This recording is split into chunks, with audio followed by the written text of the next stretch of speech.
नमस्कार, नई परख पर आप सब लोगों का स्वागत है। हमारे साथ आनंद वर्धन जी हैं और हम इनसे जैसे कि हर हफ्ते कोशिश करते हैं कि एक विशेष मुद्दे पर थोड़ी गहरी जानकारी लें। तो आज के इस कार्यक्रम में हम उनसे उत्तर प्रदेश की राजनीति के बारे में बातचीत करेंगे, जो हाल-फिलहाल में उत्तर प्रदेश की राजनीति में चीज़ें घटित हो रही हैं। आनंद सर नमस्कार। अ, मैं उत्तर प्रदेश की राजनीति के बारे में जो पहला सवाल आपसे करना चाहूँगा वो ये कि जो एक उपचुनाव को लेकर एक स्थिति बनी हुई है, राजनीतिक पसों की इसकी बोल सकते हैं या प्रतिद्वंदिता की। ऐसा लग रहा है कि योगी आदित्यनाथ भी मान कर चल रहे हैं कि उनके लिए चुनाव करो या मरो वाले चुनाव हैं। तो उस संदर्भ में एक अखिलेश यादव ने कुछ उम्मीदवार अपने घोषित किए और फिर ये बयान दिया कि कांग्रेस के साथ भी उनका गठबंधन रहेगा। और मैं ये देख रहा था कि रविवार के दिन एक बैठक भी बुलाई गई है भारतीय जनता पार्टी के वहाँ के नेताओं की, यानी कि दोनों ही पक्ष काफ़ी गंभीरता से इस चुनाव को ले रहे हैं। आप इन चुनावों के महत्व को और इन चुनावों में जो चीज़ें घटित हो रही हैं, उन्हें कैसे देखते हैं? कमल जी, पहली चीज तो यह है कि उत्तर प्रदेश उपचुनाव इम्पोर्टेंट है।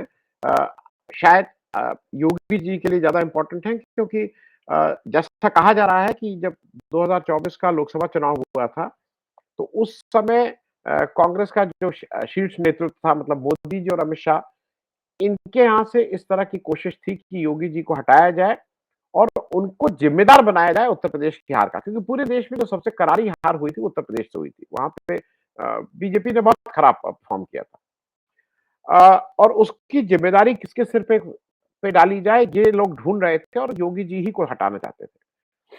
लेकिन फिर ये भी क्लियर हो गया था कि वो जिम्मेदारी तो मोदी जी की थी, क्योंकि वहां मोदी जी और अमित शाह की थी। जिस तरह से टिकट बांटे थे, इन्होंने ने सब तय किया था, सब कुछ किया था, तो आप कुछ भी कर लेते, वो थोड़ा थोड़ा बैकफायर कर सकता था। तो अब इनको एक कारण ऐसा चाहिए था, जो कारण सबको लगे कि नहीं नहीं, देखिए योगी जी तो कर नहीं पाए, डिलीवर नहीं कर पाए।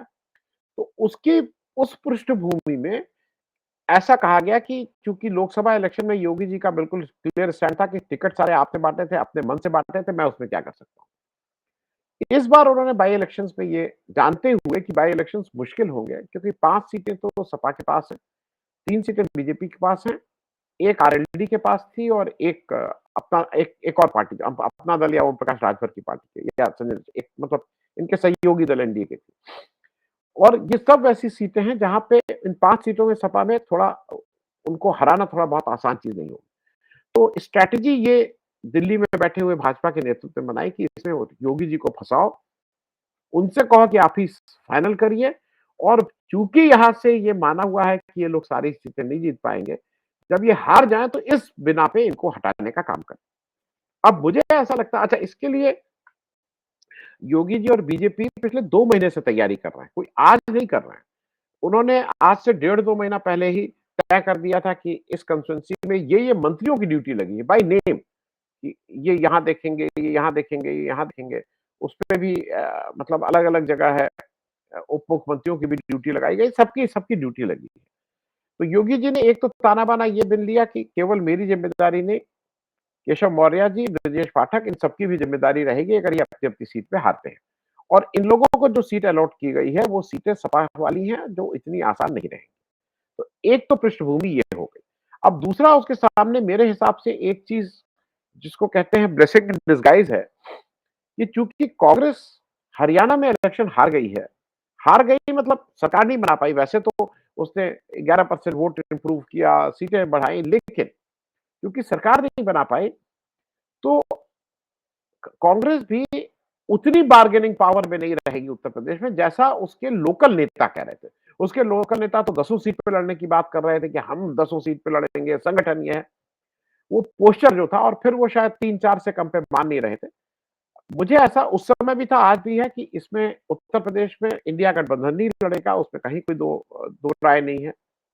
अखिलेश यादव को 1-2 सीटें ज्यादा देनी पड़े या अपने को वो करना पड़े, उसमें दोनों तरफ से, अखिलेश यादव और राहुल गांधी की तरफ से, इसमें कोई दिक्कत नहीं होगी, सीटों का एडजस्टमेंट होगा।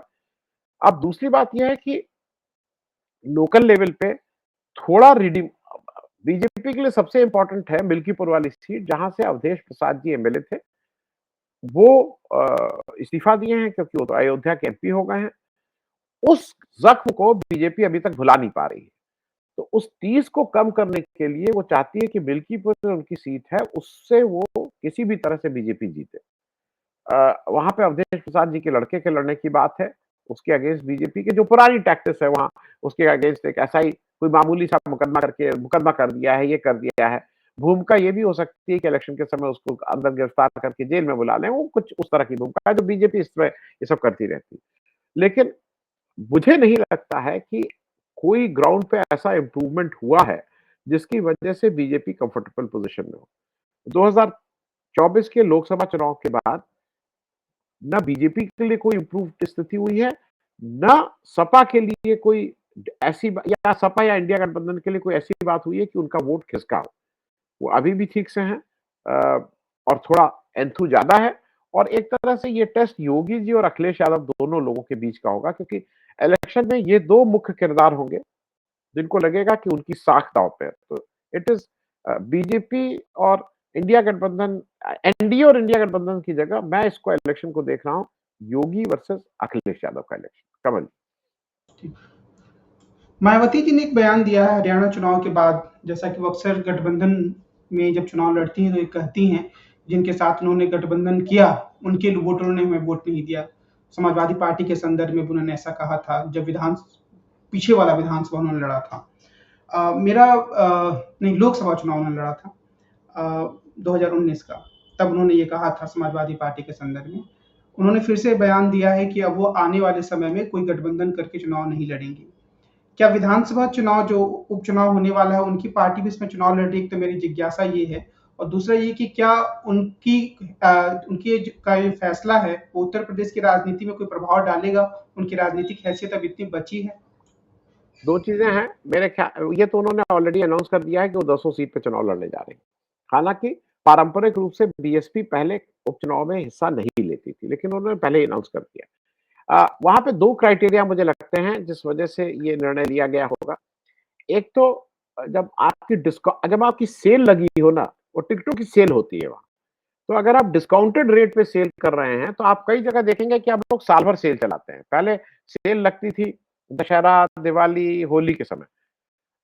अब यहाँ पे सेल कब लगती थी? लोकसभा इलेक्शन, विधानसभा इलेक्शन, तभी लोग आते थे अपना अपना बोली लगाते थे और टिकट लेके जाते थे। लेकिन अब सेल का कोई मौका भी नहीं छोड़ना चाहते हैं। ऐसा ऐसा एक तो आप कह सकते हैं।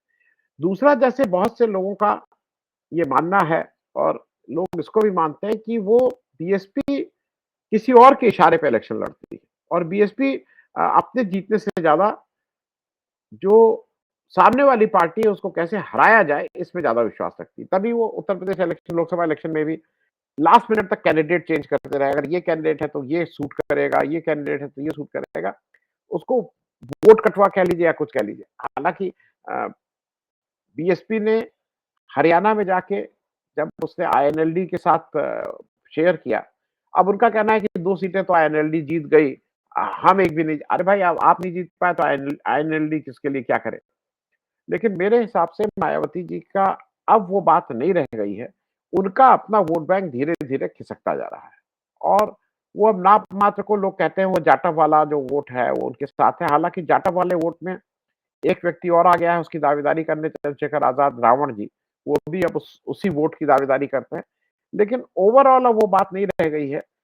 लेकिन मैं एक एक आधे 30 सेकंड में इस बात को कर दूँ, बीजेपी ने एक नई स्ट्रैटेजी अब तैयार की है। बीजेपी क्योंकि हमारे यहाँ जो इलेक्शन पद्धति है फर्स्ट पास्ट द पोल वाला है, जो जिसको सबसे ज़्यादा वोट आएँगे वो जीतेगा इर्रिस्पेक्टिव वो कितने परसेंट हो।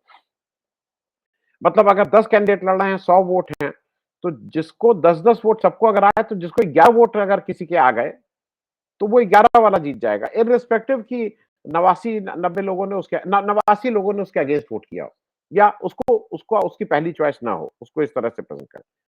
तो उस वाले उसमें बीजेपी को भी समझ में आता है कि वो जो ऑपोजिशन की वोट है उसको कितना बाँट दो।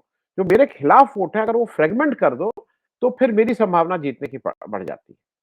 तो उस स्ट्रैटेजी के तहत शायद मायावती उनको सूट करती हैं कि वो सब जगह कैंडिडेट दें। अब ये ज़रा ये इसको गेज करना बड़ा मुश्किल होगा कि उनका जब वोट वो फ्रेगमेंट करती हैं, तो वो वोट केवल विपक्ष के होते हैं या वोट केवल ऐसे भी होते हैं जो सत्ता पक्ष को अदरवाइज़ देने का मूड बनाए होते हैं। बीएसपी की जगह वो सत्ता मतलब बीजेपी को दिए होते हैं, तो वो देखने वाला होगा। लेकिन मायावती जी की अब बहुत रेलेवेंस उत्तर प्रदेश की राजनीति में वोट की दृष्टि से नहीं रह गई। कमल जी।